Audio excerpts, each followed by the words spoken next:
Hello, card fighters! Yes, we are still alive and back for some more. This time we are hitting up standard. To start it off, we are doing my deck profile, which is Rorowa, from the new BTO5 Triumphant Return of the Brave Heroes. I'm here. Hello. Oh yeah, Jason's in the Bear in background. mind, most of his cards is still Oh proxy. yeah, so there is a lot of proxy to this. The cards that you'll see the difference, but some of them are proxies and some of them are pulls that I've got off friends who let me have them. So to start with, we're going to do my ride line. Start it off is Bioroid Youth Rorowa. Typical D starter. If you go second, draw a card.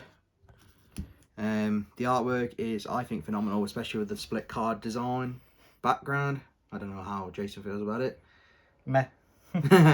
So on to the next one is the grade 1 Awakening from Slumber Rorowa. Skill is when placed upon the grade 0, call the token to the back row center, which are, I'm running, for those nostalgic ones, I'm running the V series. And no, it is not illegal. You can use V series. It is specifically a plant token. It just says matching 5k power, no shield, single crit. It's literally just a user token, so you could use any token you like. Yeah. So I am running a total of 5 plant tokens for this deck because that's all you really need. You don't need any more because you have a full board of 5 spaces, so it makes sense. Moving on to the grade 2 is the World 3000 Years Later Rorowa. Skill when placed on Vanguard, so you could run this in a Magnolia deck as a grade 2 because it doesn't say specific ride line. No. You can. Oh, no, I mean, it's not a Pacific, but it's that. Yeah, it basically just says ride on Vanguard Circle. Retire 1 rearguard, which in this case it would be your plant token if you have it still, unless someone can retire it. And then make 2 plant tokens. So basically, you get 2 tokens.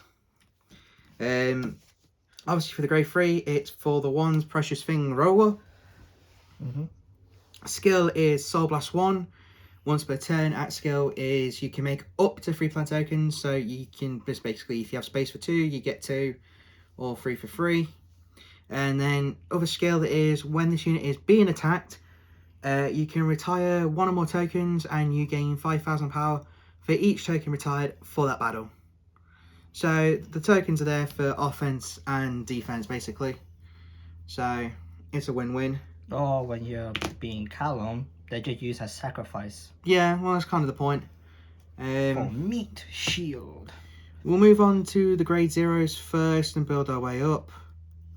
So I'm running obviously the Stoichea over trigger. Of course. Because it has literally every single effect there is. No, not every single. If your if the damage is more or equal, it works as you get an extra heal basically. I'm running 2 Aspiring Maiden Alana, which are the effect crits. Yep. As you can see, thanks to Jason, 1 is SP and it is very nice. So I'm only running 2 of them. Just going for the frickin' box, and this is what I got. Just so I got a bit of crit pressure. Then I'm running proxy cards at the minute because I haven't pulled any. Is the Zipsophilia Fairy Asher, which is the first of the 2 new effect heals, which basically is more situational based. So these are normally more focused on units like Dragon Empire if they get the roti on a drive check, or mainly Bastion with restands. So pretty much the effect is for the heal triggers, if the unit is doing 2 or more attacks that turn, that specific unit, it gets 15k shield. Making these 25k shields. So simple term, whenever a unit doing its second attack again. Yeah. Which is it's basically as long as a unit restands, they work. The other heal triggers are the new ones coming out in the Festival Collection, which this is Alchemic Hedgehog, which basically if a unit gets a crit that isn't from a drive check from the crit triggers, it basically gets the same power plus 15. So for example, Basagara with her skill to Soul Blast 2, gain a crit, retire front row, opponent's front row. This would then work, giving you a 25k shield. Or just any unit that has a crit +2. Yeah, so the ones off the top of my head are Majesty Lord Blaster, Bath Saga, Expector. Can't think of any others actually. There could be more, but they're the only ones that we mainly fight and come across. Next, I'm running Serene Maiden Lena as the draws. The effect draws, only running 3 because I'm running more fronts in this for a pure aggressive power, which is this deck's built basically. And they are effect draw is the only reason is if your opponent's in grade 3 or you're in grade 3. If your opponent's Vanguard is grade for a grade up, this gets plus 5k shield. Yeah. Then I am running 3 Grudful Hatchet front triggers. Self-explanatory what they do. Effects. It gets 5k on the shield, right? Not these ones. Oh. Just The average. next fronts are Frenzied Heiress, which are the effect fronts, which if your opponent is grade 3 or greater Vanguard, plus 5k power, 5k shield, sorry. So eventually I'm going to make a full playset of these, to be honest, because effect triggers are a lot nicer. Well, bear in mind, Callum's original plan was to run crit, but when he was playtesting with his Magnolia style of it, I said, and then when I played it as playtest, I said, why don't you just put fronts? Because it rushes. Yeah, and this deck does have very high aggressive pushes. And I might regret it because telling him to run fronts, it was it was my own downfall. Moving on to grade 1s, we have Step-In Calx Salvia. I am running 2 of at the minute because that's all I've got. But the skill is when placed on rearguard circle, if my Vanguard is grade 3 or greater, I can call 1 token. Get a token. Basically. So it works. It just keeps building your board up. So I'm running 2 of her. I am running 3 Knight of Nostalgia Marco for its skill of when placed, give a grade 1 or less unit plus 5k power, which I tend to put on a specific unit, which I will be talking about in a bit. So he's there to basically make that unit more of a powerhouse, at the same time being cost for said unit. Then I am running 4 Planner Prevent Dragon PGs, which have got the effect of when this is played, if you have 2 or less cards in your hand, you don't have to discard, which is pretty good. And then I am running 2 In Search of an Ideal Faraway orders, which basically is you play the order on a unit, and then for each other unit that attacks, the unit with this order gains 5k for each unit. And I tend to put that on normally on a specific unit that becomes... Is that a Blitz order or a normal order? It's a normal order. Oh no. Oh no, indeed. So next we're moving on to grade 2s.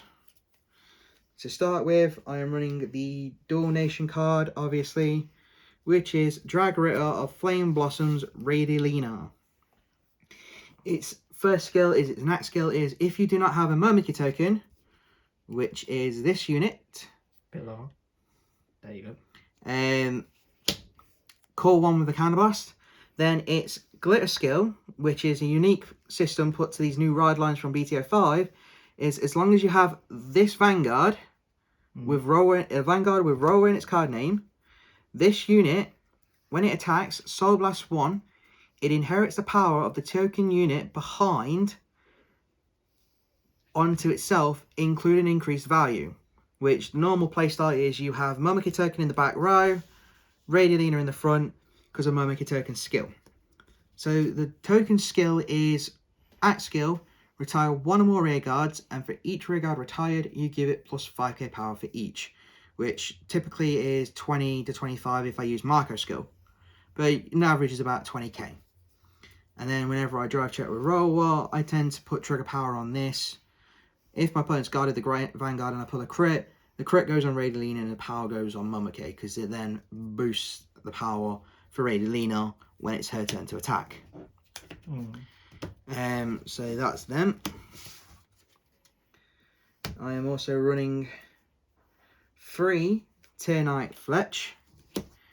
The skill is when this unit attacks a grade 3 or greater Vanguard, it gets 5k power for each token you have on your board, which 9 times out of 10 is a full back row, so this is a 25k on its own without boost. Well, not like last time how you...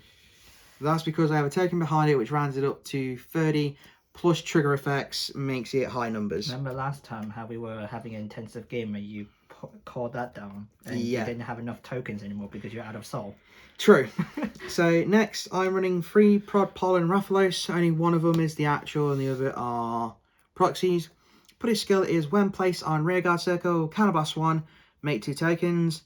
This is a good card to combo on your grade 2 ride because you can just basically push for aggressive board with this and a token behind it. Your grade 2 row with a token behind it and 2 tokens on their own, which means you're pushing for 10, 14 and 15k columns without triggers.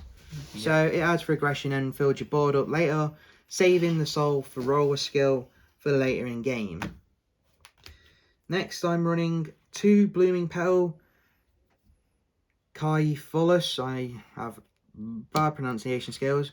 But basically the skill is... Reading is hard. Oh yes, reading is hard. Thank you, Top Deck Heroes. Basically when this card is placed, if you have no soul, you soul charge 2. Which is pretty much, this deck is soul blast heavy. So running 2 of them is pretty good. And counterblast heavy. Yeah, but not as heavy as compared to soul blasting. And then to finish up the grade 2s, I am running 2 Tearful Malice. Basically the skill is retire 2 rear guards, counter charge 1, draw 1 and put this card to soul. So it basically rebuilds your soul, builds your hand and reverses all costs basically. It's a good order to run. 2 to 3 is about the average most people run for this deck. And then for grade 3s, obviously 3 more for 1 Precious Things Rorowa for Persona Rides.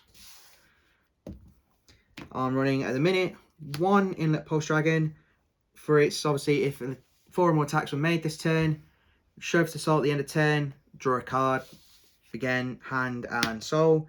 And lastly Pure Maiden Belonka, that if your Vanguard is grade 3 or greater, it gets 10k shield. Greater. Get that gator, greater. So it's shield, but I eventually will be planning on swapping this out for another Inlet Pulse down the line. When it's in stock or it get reprinted. So that's it for Rorowa. I hope you enjoyed the video and we'll be making another deck profile very soon. Bye. See ya.